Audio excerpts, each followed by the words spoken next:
হয়ে গেছি এই যে ভোট দিতে যাওয়ার জন্য। এই যে তোমরা দুজন কি করতে যাচ্ছ? আমাদের ভোটান দেখো। ও কোথায় ভোট দিয়েছে দেখা, কোথায় ভোট দিয়েছে দেখা। যা ওর ভোটের কালি উঠে গেছে, আবার দিতে হবে।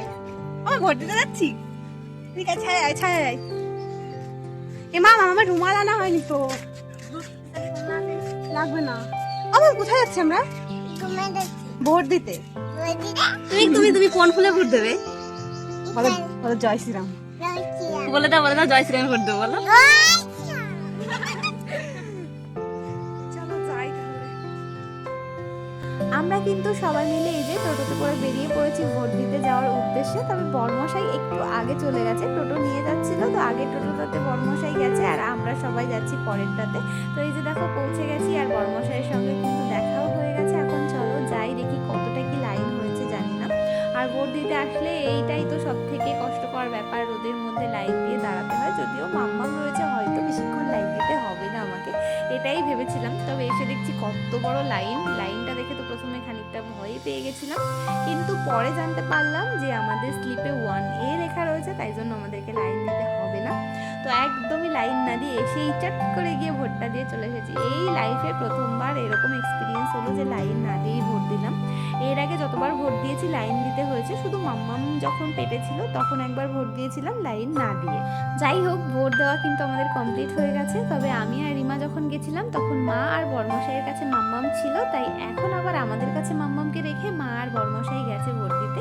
তো ওরা আসলে তারপরে যাবো আমরা বাড়িতে। এই যে আমাদের এখন ভোট দেওয়া কমপ্লিট হয়ে গেছে। ইফতার ভোট করি। মামা ভোট দিয়েছো? আমি আর পাশে একসঙ্গে আমাকে ভোট দিয়েছো? এই যে কোথায় যাচ্ছ? এই কোথায় যাচ্ছ?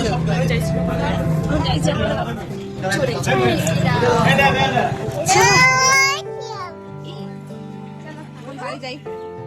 চলো, মা আর বড়মশাইও চলে এসেছে, এখন বাড়ির দিকে টুকটুক করে এগোনো যাক। কারণ বেলাটা তো অনেকটাই হয়েছে আর গরমও প্রচুর পড়েছে, আর সকাল থেকে কেউ কিছু খাইও নি, প্রচুর খিদে পেয়ে গেছে। বাড়িতে গিয়ে আগে ভাতটা খেতে হবে। ভোট দিয়ে তো চলে এসেছি, আর দেখো দুপুরবেলা বাড়ি এসে মায়ের কিন্তু রান্নাও হয়ে গেছে, অলরেডি খাওয়াও হয়ে গেছে মা আর বড়মশাইয়ের। তো এদিকে দেখো এই যে রান্না করেছে এঁচোড় চিংড়ি, আর তার সঙ্গে এখানে আমের চাটনি রয়েছে, আর রয়েছে এই যে পাট শাক দিয়ে তরকারি, আর ভাত তার সাথে রয়েছে। দেখো খাওয়া হয়ে গেছে সবার প্রায়, আমি আর রিমা বাকি। এই হচ্ছে আজকের দুপুরের খাবারের মেনু। তো চলো এখন খেয়ে নেবো। মাম্মাম কোথায় যাচ্ছি আমরা? ঘুমাই না, মাছ ধরতে যাচ্ছি। কোথায় যাচ্ছি বলো?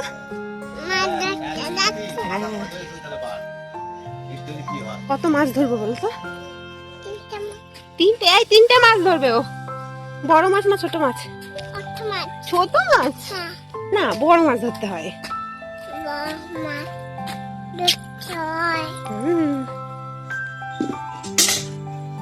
যাচ্ছি আমরা এখন পুকুরে। দেখো পাপা কি নিয়েছে ওটা বলো? কোদাল। কোদাল নিয়ে মাঠে যায়, মাছ ধরতে যায় না? দাদা কোথায় যায়? ও বা দেখে দেখে যে ও জঙ্গল, তো সেই জঙ্গল। অনেকদিন মনে হয় পুকুরে আসা হয় না নাকি? আগে তো এরকম থাকতো না। ওই দেখো মাছ ধরবে, মাছ উঠবে এই পার্থেনি আমি ভরে। বাবা ভয় পেয়ে গেছি না আমি।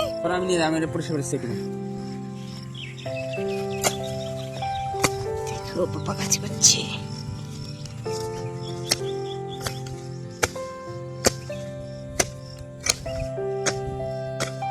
খুব খারাপ জিনিস।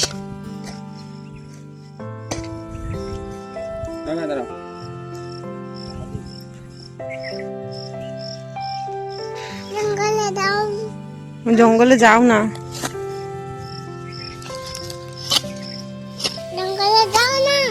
জঙ্গলে যাও না। দেখো দাদাই, দেখো মাছ ধরতে গেছে দাদাই।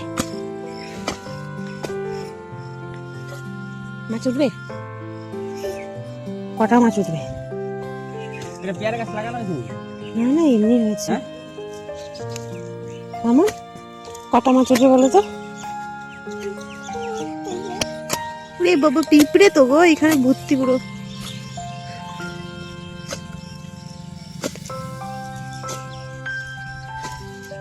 মাছ মাছ উঠবে মাছ উঠবে, হ্যাঁ মাছ উঠবে মাছ উঠবে, দেখো হাসছে।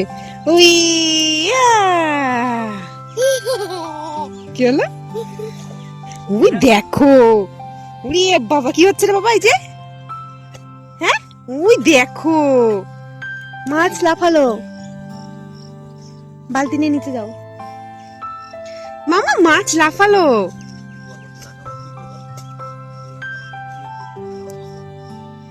মাম্মা মাছ লাফালো, তুমি দেখতে পেয়েছো? উই দেখো, উই দেখো, উই দেখো, উই দেখো।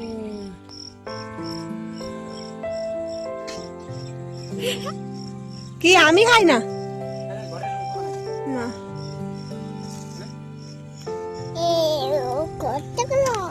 কতগুলো মামা, কতগুলো? উই দেখো লাফাচ্ছে।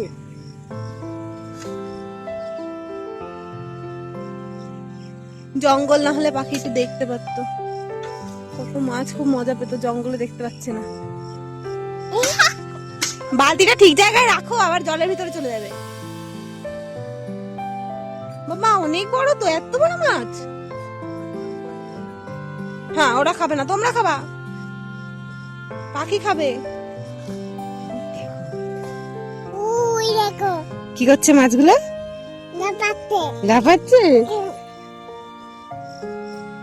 জানো তো আমি না মাছ খেতে একদমই পছন্দ করি না, জ্যান্ত মাছ তো মোটেও খাই না, কারণ জ্যান্ত মাছে একটা গন্ধ লাগে আমার, যেটা আমি একদমই নিতে পারি না। তো ওই জন্য কোনো জ্যান্ত মাছ আমি খাই না।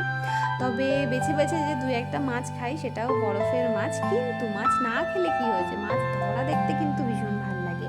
আর আজকে তো এসেছি স্পেশালি মাম্মামের জন্য, কারণ মাম্মামও মাছ দেখতে খুব পছন্দ করে। তো ওকে নিয়ে এসেছি, আর ও তো মাছ ধরা দেখে ভীষণ আনন্দ করছিল, সেটা দেখে আমাদেরও খুব ভালো লাগছিল। আমি আর মাম্মাম তো এখানে দাঁড়িয়ে দাঁড়িয়ে দেখছিলাম যে বাবা কি মাছ ধরছে, আর বড়মশাই হচ্ছে কাজ করছিল। এই যে পুকুর পাড়ে দেখো কত জঙ্গল হয়ে গেছে, অন্য সময় এত জঙ্গল হয় না জানো তো, কারণ সব সময় আসা হয়, কিন্তু এখন যেহেতু পাশেই ধান ক্ষেত, তো এদিকে খুব একটা আসে না, আর সেই জন্য প্রচুর জঙ্গল হয়ে গেছে। তাই আর কি বড়মশাই জঙ্গলগুলোকে পরিষ্কার করে দিচ্ছিল। কি দেখবে, এই দেখো কত বড় বড় মাছ ধরেছে। হ্যাঁ দেখতে পাচ্ছ তো, এই যে চাবি, এই যে চাবি আমার কাছে।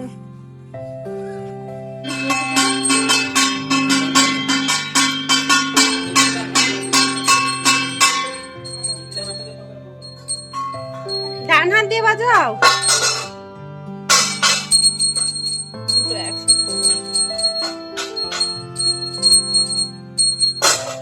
আচ্ছা এবার নমো করো, ওগুলো রেখে নমো করো। ওইদিকে না, ঠাকুরের দিকে ঘুরে নমো করো।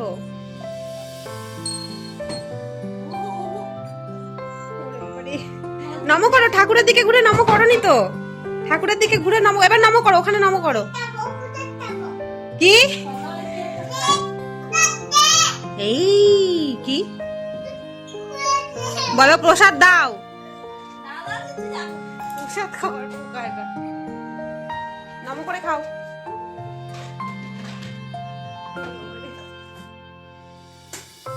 আমার সন্ধ্যা দিতে গেলেই প্রসাদ খেতে হয়। হ্যাঁ খাচ্ছে, ভাল লাগে প্রসাদ খেতে। নমো নমো ওরে বাবা রে। মানিকে একটু আশীর্বাদ দিয়ে দাও। আমাকে দিলে না, পারবো না আমাকে ক্যাপচার করতে। সন্ধ্যাবেলায় এই যে দেখো সবাই মিলে এখন বসেছি ভুট্টা খাচ্ছি। আসলে আগের বার যখন বাড়িতে এসেছিলাম তখন না একদিন মাম্মা ভুট্টা দেখে খেতে চেয়েছিল, বাড়িতেই ছিল ভুট্টাটা, কিন্তু না পুড়িয়ে দিতে ভুলে গেছিল রিমা, ওই জন্য আর মাম্মামের খাওয়া হয়নি। আমরা আবার বীরভূম চলে গেছিলাম, তাই জন্য এইবার রিমা মনে করে বাড়িতে আসার সঙ্গে সঙ্গেই ভুট্টা পুড়িয়ে দিয়েছে আমাদেরকে। তো বেশ ভালোই লেগেছে খেতে ভুট্টাটা। আর খাওয়া দাওয়া করে এখন আবার চলে এসেছি রান্নাঘরে, এই যে বিরিয়ানি বানাচ্ছি। আগের দিনে যে চালটা ছিল, মানে ভাতটা আর কি, যেটা আগের দিন খারাপ হয়ে গেছিলো, নরম হয়ে গেছিলো বলে রান্না করতে পারিনি, সেই ভাতটাই ফ্রিজে ছিল। তো ফ্রিজে থাকার পর বেশ অনেকটা শক্ত হয়েছিল ভাতটা, তো সেটা দিয়েই বিরিয়ানি বানাচ্ছিলাম, কারণ ভাতটাকে ফেলে দিতে না খুব কষ্ট হচ্ছিল। আগে বৃষ্টি দেখছো?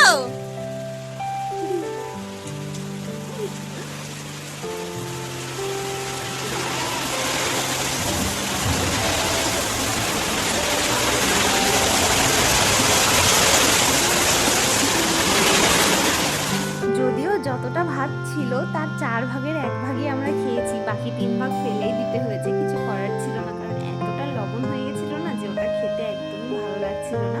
যে বিরিয়ানিটা বানিয়েছিলাম সেটা তাও আমরা লেবু টেবু দিয়ে অনেক কষ্টে খেয়েছিলাম আর কি। আর আজকে তো বিরিয়ানি বানাতে বানাতে দেখো কি প্রচুর ঝড় বৃষ্টি শুরু হয়ে গেছে, একদমই হঠাৎ করে এলো বৃষ্টিটা, জানো তো, আগে থেকে কোনো মেঘ নেই, কিচ্ছু নেই, কিন্তু একদিক থেকে ভালোই হয়েছে।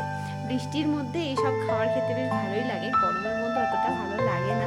তো দেখো এই যে রান্না কমপ্লিট হয়ে গেছে, আর এমনিতে কিন্তু ভালো হয়েছিল, শুধু লবণটা একটু বেশি ছিল, কিন্তু লেবু দিয়ে ঠিকঠাক হয়ে গেছিল।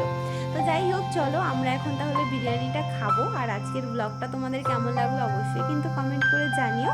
আর তোমাদের সঙ্গে দেখা হবে তাহলে নেক্সট দিন নতুন ব্লগের সাথে। সবাই ততক্ষণ খুব ভালো থেকো, সুস্থ থেকো, আনন্দে থেকো। চলো বাই বাই।